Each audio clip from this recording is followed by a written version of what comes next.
go. Kape-kape. Solid ang donut na ito. Ube. Solid siya. Sarap.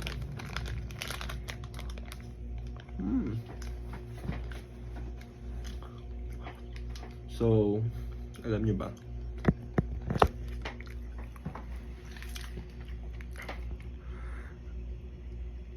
Paano ba kwento?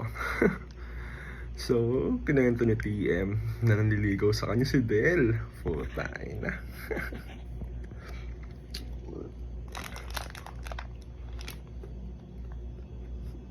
Sabi niya, nahalata ko na rin mga kilos nila dati. Magawa niyo na pala nanliligaw si Del. Puta, kinikilig ako. Sana sagutin si Del. Mabait yun eh. So yun lang, parang nagulat lang ako sa internet TM. Ang tsaga daw na Del manligaw sa kanya. Kasi hindi sumusuko.